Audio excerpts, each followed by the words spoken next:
tayo, nasa kabilang dulo na tayo. Calayo, Batangas, Layo-Layo Beach. Wala nang seashore dito para ituloy yung kung ano mo yung gusto natin gawin, no? Lakad, jogging, or takbo. Wala na siyang lugar dito para gawin yun. Hanggang dito na lang siya natatapos. Balik na lang ulit tayo dun sa kabilang dulo. Salubungin natin yung sunrise. Balik na lang ulit tayo dito. Right, let's go.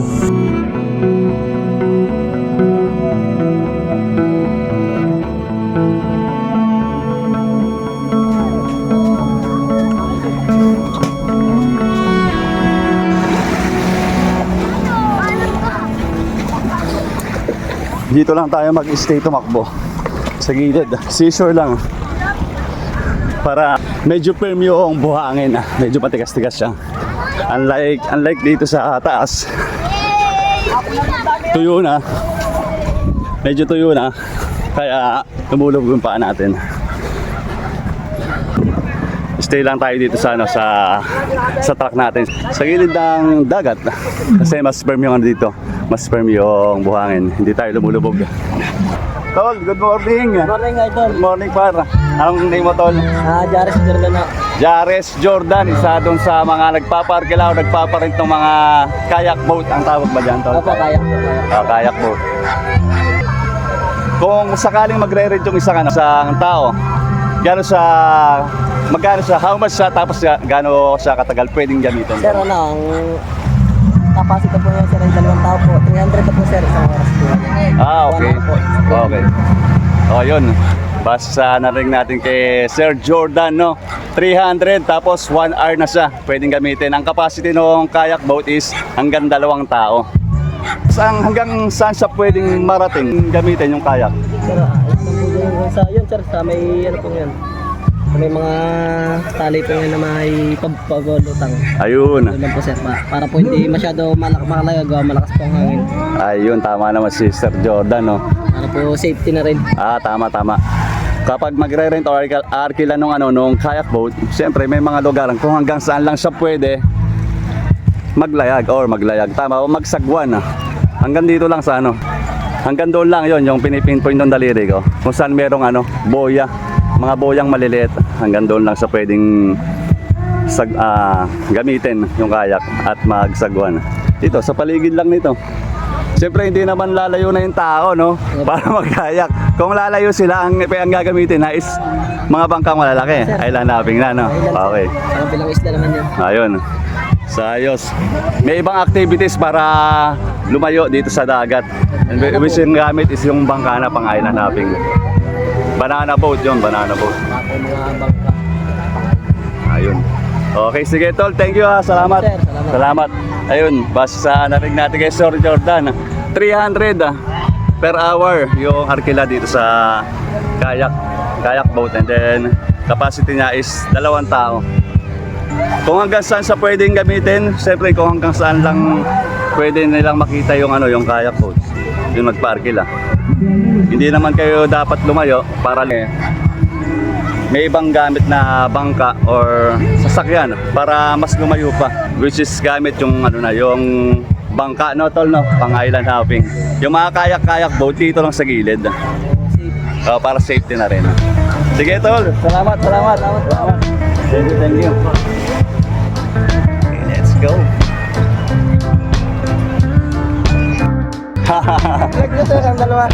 Good morning po, tita.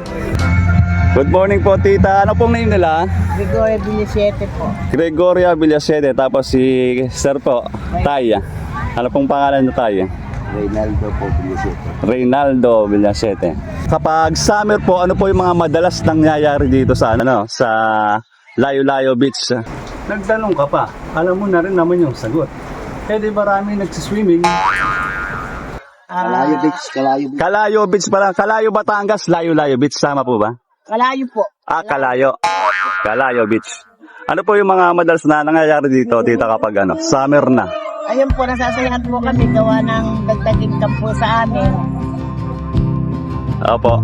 Ano po yung mga bagay na pwede niyong pagkakitaan dito, tita, kapag summer? Yung kapares po ang mister ko, ano po sa mga turista, nakakapaghatid po sa mga isla-isla.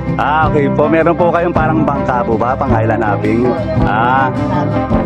Meron po silang ano? Mahamputin lang ang mister ko, sir. Opo. Okay po. So, yun, no? Sabi ni ma'am, tita, yun nga, kumikita sila dito kapag summer. Yun, yung bangka nila, pwedeng gamitin pang island hopping, no? Tapos nananamahan din si tatay. Mahingisda po kayo, tatay. Ayun, no? Mahingisda rin po si tatay. Kaya bukod dun sa trabaho nila, pahingisda, nagkakaroon pa rin sila ng extra income na dito nang gagaling sa mga dumadayo, mga turista. Which is, pwede nilang gamitin yung bangka nila pang island hopping po, no? Salamat po, tita. Yun lang naman po. Kapag summer, talagang expected na natin, no? Asahan na natin na maraming tao, no, tita, no? Tapos, siyempre, sa kalinisan, malinis naman yung lugar nito, yung Kalayo Beach. Sa gabi, after magsaya ng mga tao, may mga naglilinis na po na, no? Yan, may mga nagme-maintain or naglilinis ng gilid. Nakalaan po dito ang aming kapitan na maglinis talaga. Apo, ayun. May mga naglilinis talaga dito. Nakalaan na tao para maglinis. Paggabi na, pagkatapos ng magkasiyahan ng mga tao or turista, meron silang tagalinis sa gabi. Kaya pagising natin ng umaga, fresh na ulit ang gilid ng dagat, no? Malinis na ulit siya. Tumumim yan sa hindi sinasadya, hindi naman sa sinasadyang gawain. Siyempre, nangyayari pa rin naman yan. Meron pa rin silang mga taong nakalaan para maglinis nga sa seashore. Sige po.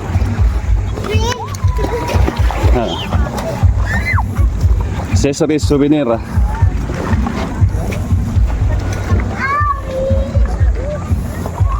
Marami ding iba't ibang dito. Pwedeng mabili. Ayan, katulad dito si Kuya.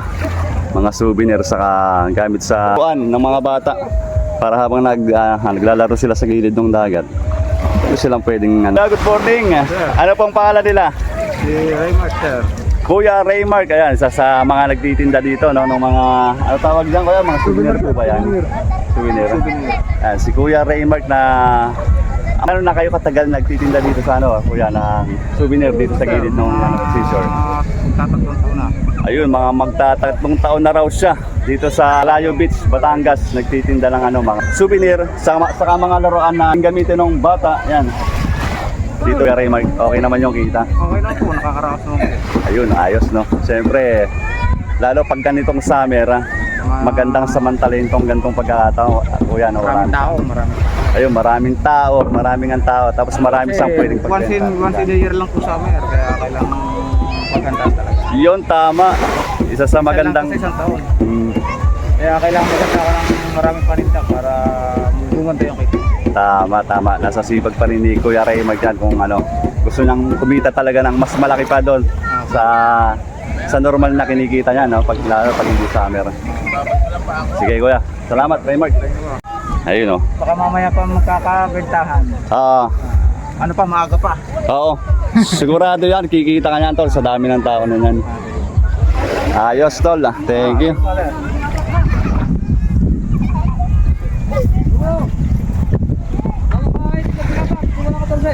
Uy, wow. Jet ski.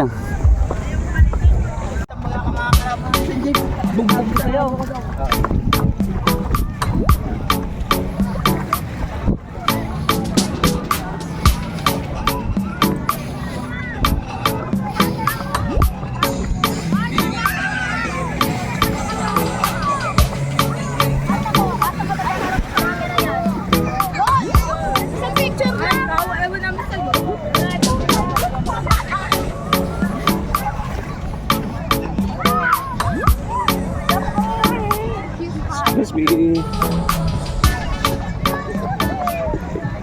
Yun. Touchdown na dito sa kabilang isla, no? Hanggang dito na lang yung pwedeng apakan ng mga paa natin.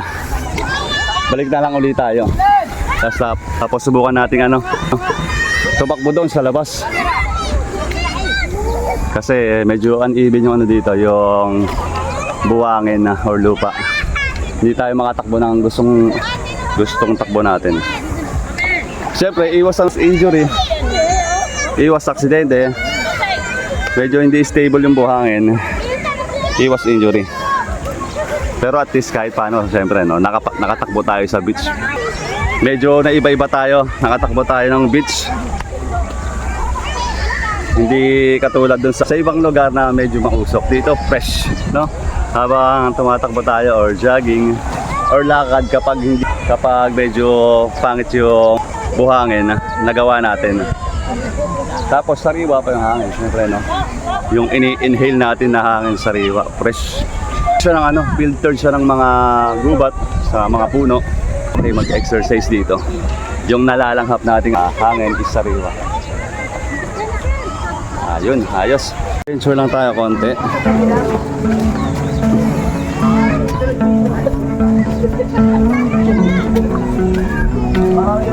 So nakikita nyo, medyo matalip-tip, no? Tawag dito, kapag sunset na, lumulubog tong gilid ng bundok na to.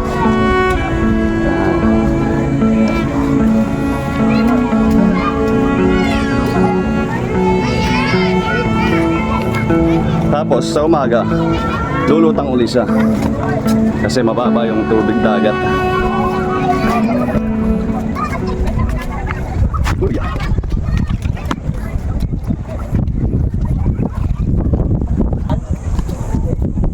Hindi ba tayo titipid doon?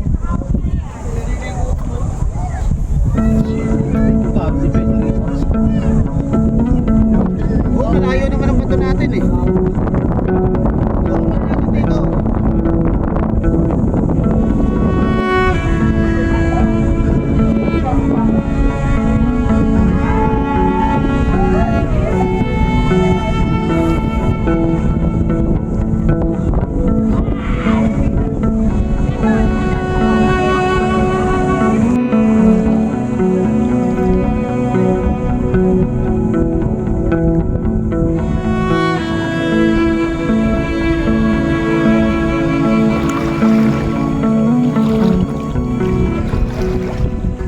Yung dating natatanaw ko na bundok, narating ko siya.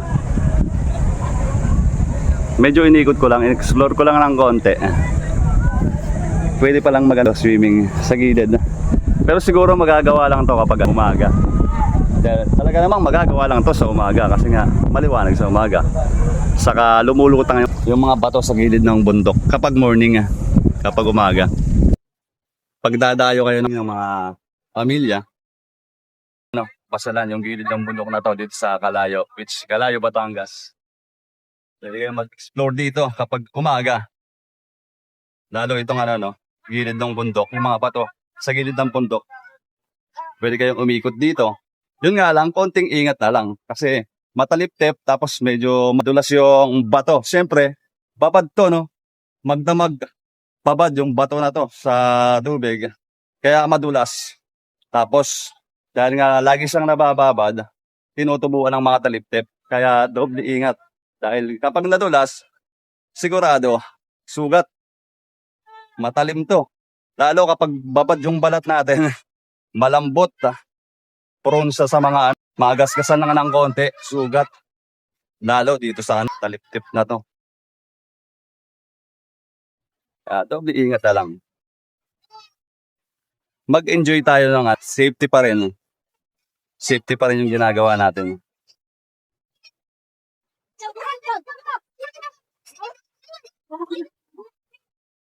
Ayun. Siyempre kahit paano, kahit uneven yung buhangin dito, hindi pantay at lumulubog yung mga paa natin, safe pa rin naman tayong nakatakbo doon sa dulot-dulo ng isla. Ngayon, subukan naman natin lumabas dito sa Calayo, Batangas. Hanap tayo ng medyo magandang kalsada na pwedeng takbuhan.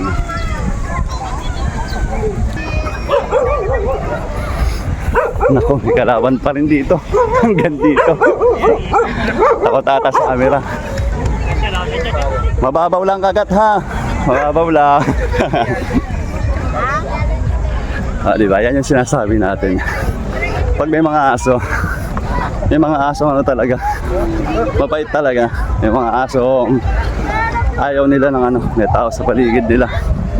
nananahol. Kaya doble ingat kapag may mga ganun. Yun kinukondisyon na.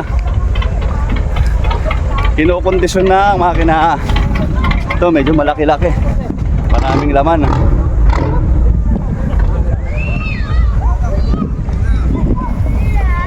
Okay na, natakbo na naman natin yung dulot-dulo ng beach. O na-jogging natin kahit paano. Dahil hindi safe yung kalsada, buhangin, tatapakan natin. Gawin na lang uli natin sa labas dito. Mag-exit tayo sa ibang parte ng beach. Dito sa Sandilum, naaalala ko to. Itong Sandilum na to. Nakarating na pala kami dito sa Batangas na to. Sa Calayo Beach. Dito kami na gano'n dati. Tawag dito. Nag-check-in dito sa Sandilum.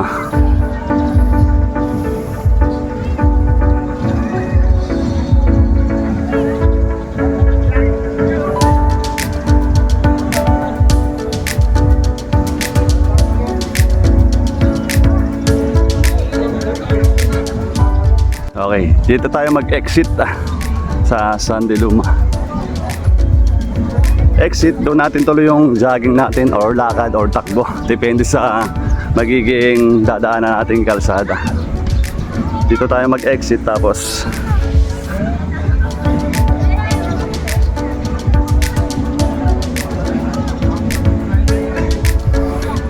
dito tayo mag-exit sa Sandilum sa mga kubo-kubo.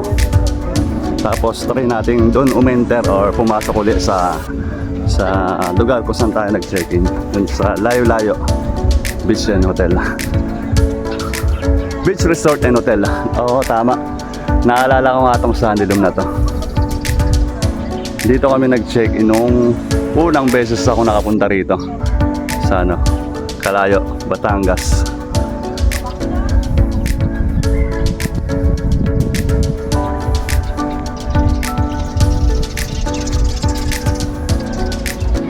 Exit na tayo dito sa lugar ng Calayo Beach kung saan makikita natin Sandilum Hotel and Beach Resort. Dito tayo mag-exit sa kalsada para makatakbo naman, makadayo naman tayo sa ibang lugar. Makatakbo tayo sa kalsada ng ibang lugar. Alright, saan tayo? Kanan or kaliwa? Try natin umikot lang dito ng isang mabilis tapos balik na rin agad tayo. Kasi hindi ko sa medyo kabisado. Pero i-explore natin. Tsunami evacuation route. 1.35 km to safety zone area. Yun, ayos.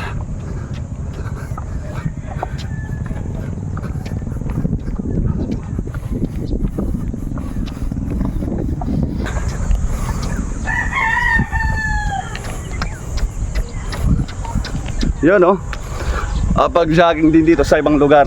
Nakadayo dito sa Calayo, Batangas. Nakapunta na naman tayo dito. Dati, kaya lang hindi tayo nag-jogging, nag-focus na talaga tayo dun sa pamamasyal at pag-swimming sa beach. Pag mo kagatin ha. Mabait mabait man. Mababaw lang ha, kagat ha. Sige po. Sarap ng mangga Magkano sa ganito? Magkano po yung mangga? 50 po. 50 pag ganitong marami. Medyo marami na sa 50 Pag Kilo na po siya. 2 kilo, 50 pesos. Partner, siyempre. Opo, may alamang na po. May kasama ng bagong Hindi po? po, Bukod po presyo yung ng bagong. Ayos. Siyempre kahit sa hindi pwedeng mawala yung mga gantong Opo. mga gantong pamutat, mangga, tapos partner, bagong. Lalo na pagpulutan. Matagal na po kayo nagtitinda dito, Opo, tita? taon na po. Taon na po. Si tita, ano pong pangalan na, tita? Maripe po. Tita Maripe, ayan, kung madadaan kayo dito sa lugar ng Calayo, Batangas, barangay ano po to, tita? Hulo po, Barangay Calayo. Nasugbo ba Ito ay Sitio Hulo. Okay, Nasugbu, Batangas, barangay, Calayo. Barangay, nabubulol pa, barangay Calayo. ito kung babaybayin natin tong lugar na to. Mararating natin yung Sandilum Beach. Ayos. Kalayo, Batangas. Baybayin natin yung lugar na to ng Kalayo, Batangas. Dito sa highway. Ayos. Nakatakbo din or nakapag-jogging dito sa ibang lugar ng Pilipinas. Yung tayo seri na balak natin gawin, no? Kahit paano, nangyari. Medyo ingat na lang kasi dito nasa ano tayo, highway. Medyo takbuhin natin tong pa-uphill. Subukan nating umahon mag-pa-uphill sa ibang lugar. Ayos. Nakapag-uphill pa sa Batangas. Dito sigurado puro pataas yung kalsada kasi bundok to. Baybayin ko na lang ulit hanggang sa makarating ako uli doon sa hotel namin sa Kalayo, Batangas, Layo-Layo Beach.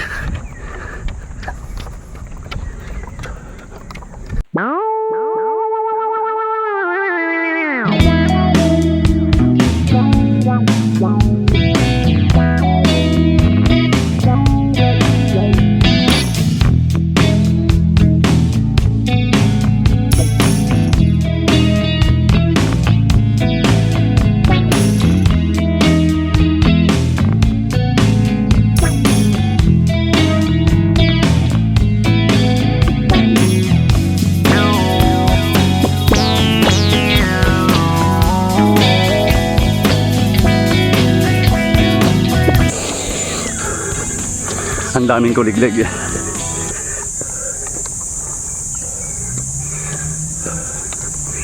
Ang sabi ni Kuya, yung nakausap ko, kapag dinaretso raw ulito etong kabaanong kalsada is makakarating uli ako doon sa Layo-Layo Beach Hotel and Resort kung saan kami naka-check-in. Kaya subukan natin, try natin. Ngayon kung hindi ko siya matutunton, balikan ko na lang uli yung yung nilagpasan kong kalsada para makabalik doon sa Layo-Layo Beach and Hotel. Siyempre sa bawat paahon na kalsada or pa-uphill na kalsada, expectin na natin or asahan na natin yung mga palusong, yung pababa na.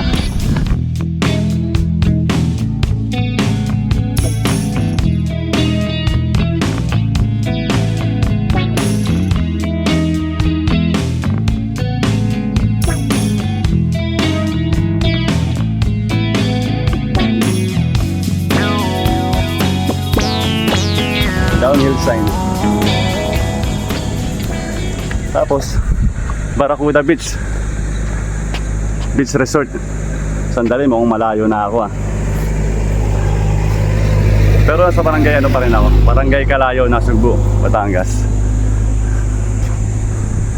Dito na yung beach resort. Pero wala akong nakikita ng sign ng Layo-Layo Beach. Siguro dahil nakasasakyan lang kami kahapon. Nakasasakyan lang kami kahapon kaya mabilis yung yung biyahe natin. Hindi namin namalaya na nakarating na kami dun sa Layo-Layo Beach. Ngayon kasi sinubukan kong dayuhin tong takbuhan or joggingan tong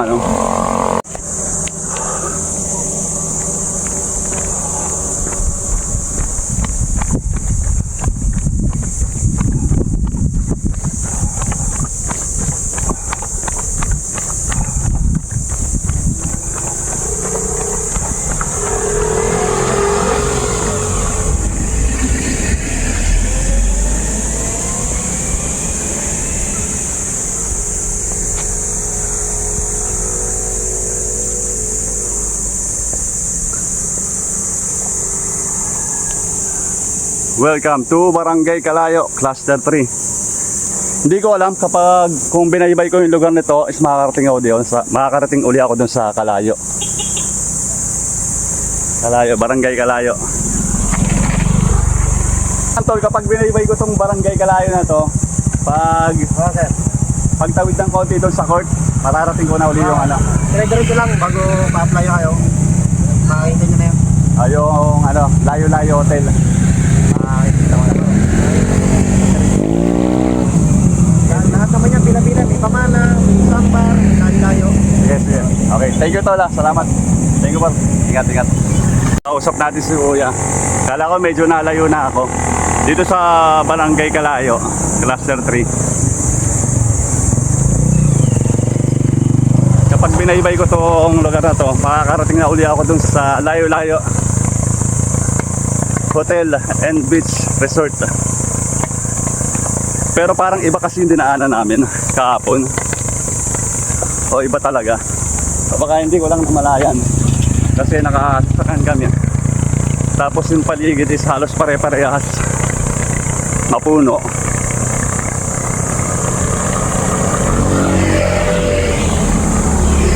Kaya hindi ko siguro parang namalayan na dito rin kami dumaan. Baybayin na lang natin. Total.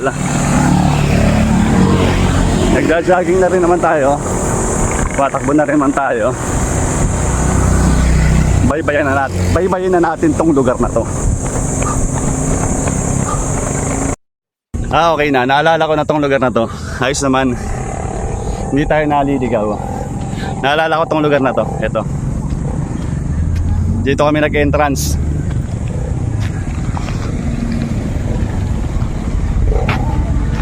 Tapos kaya ako nasabi na hindi ako naliligaw. Bago kami mag-entrance, yun yung naging palatandaan ko. Yung bubo doon.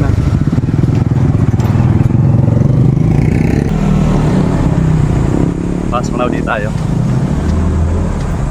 Nasa tamang kalsada na tayo.